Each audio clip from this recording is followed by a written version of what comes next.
Presidency has said President Muhammad Buhari has nothing to do with the ongoing attempt by the House of Representatives to amend the National Broadcasting Commission and Nigerian Press Council Acts. Hi, welcome to What's Happening. These are the top 10 stories now. At number 10, the Senate President Ahmed Lawan has revealed that an unnamed federal government agency spent the sum of 1 billion naira on welfare. Lawan disclosed this while commenting on complaints by the Senate's Public Accounts Committee regarding recalcitrant federal agencies refusing to appear before it to defend queries raised by the Auditor General of the Federation in a 2015 report. Explaining the rot in most federal agencies, Lawan said, "From my experience as chairman of the Public Accounts Committee in this Senate, most of the agencies of government do not adhere to the established accounting mechanisms that will ensure accountability and transparency sent to them by the Office of the Accountant General. We should go ahead and check the accounting systems established in most of these agencies. In my experience, there was an agency of government in 2005 or 2006 that spent 1 billion naira on what they called welfare." At number 9, the Nigerian National Petroleum Corporation has said Nigeria is losing millions of liters of petrol daily to smugglers. The NNPC Group Managing Director Mele Kyari, who disclosed this at a stakeholders meeting organized by the corporation to stop smuggling, said the country's daily consumption of petrol increased to 103 million liters per day in May.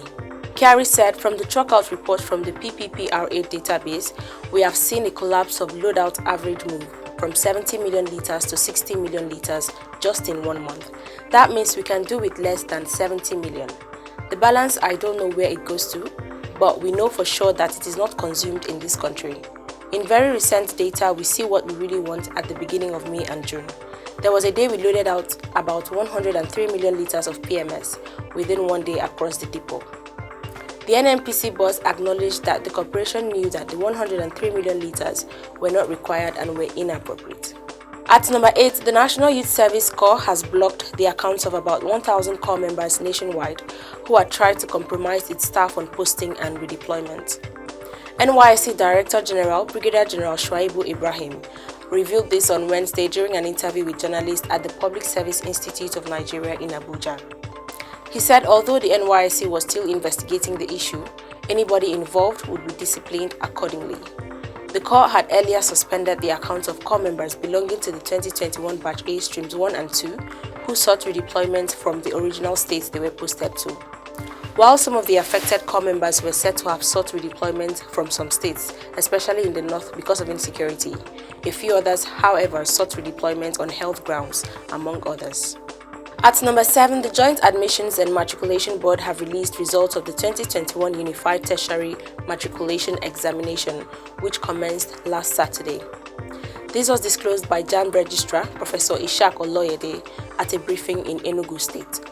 The registrar said his team was in the southeast to assess what was going on with the conduct of the examinations, as well as visit the new university in Ebonyi State.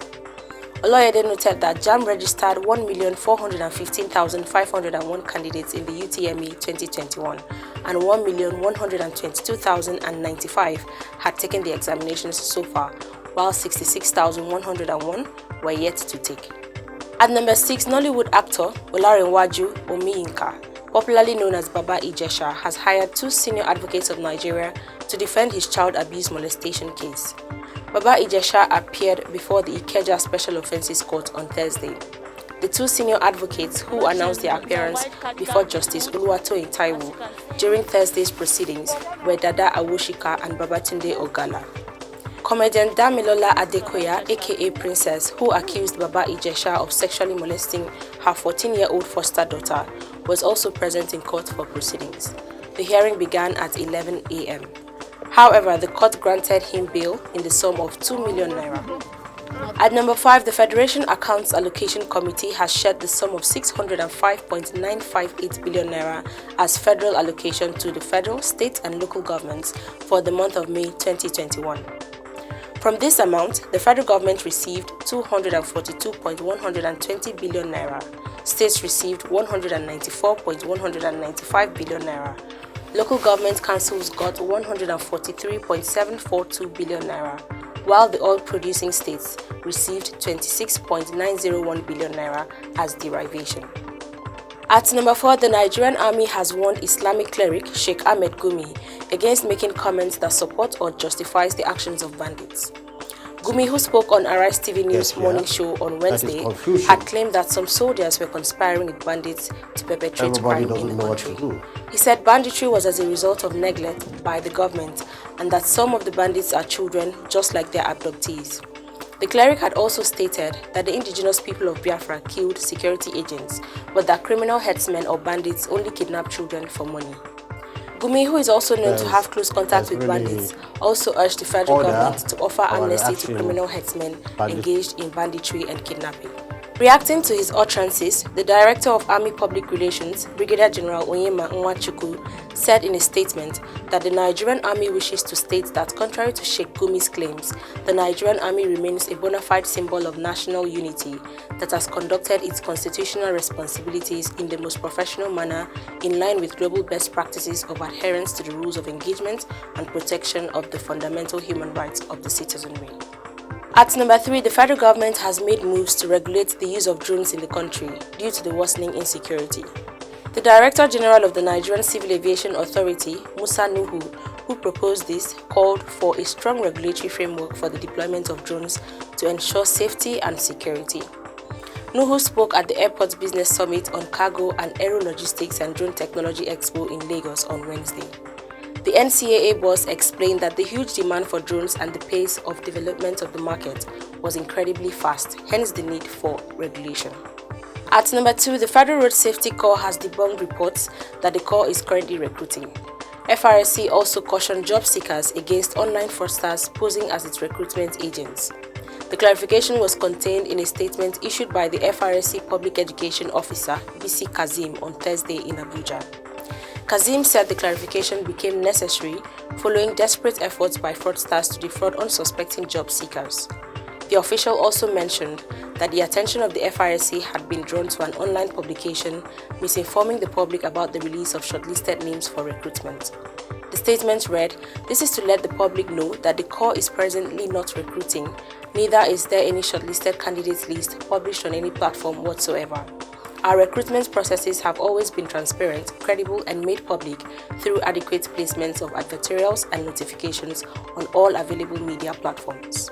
Finally, at number 1, the Presidency has said President Muhammad Buhari has nothing to do with the ongoing attempt by the House of Representatives to amend the National Broadcasting Commission and Nigerian Press Council Acts. Recall that the Newspapers Proprietor Association of Nigeria, the Nigeria Guild of Editor, and other media stakeholders had spoken against the proposed amendments, which is seen as an attempt to silence the press. But while answering questions from State House correspondents after the Federal Executive Council meeting, the Special Advisor to the President on Media and Publicity, Femi Adesina, said only the Minister of Information and Culture, Lai Mohammed, could speak on the matter. He said that's not strictly a presidency thing because the president has nothing to do with that. It is a government thing and it is the minister that can talk about it. So thank you. Also, speaking on the recent restriction of the federal government from prosecuting Nigerians using Twitter by the ECOWAS court, Adesina said the Attorney General of the Federation, Abubakar Malami, was studying the ruling issued by the court and that the AGF would advise the federal government on the next step to take. Always remember to wear your mask, wash your hands, and stay safe. That's all for today. See you next time on What's Happening.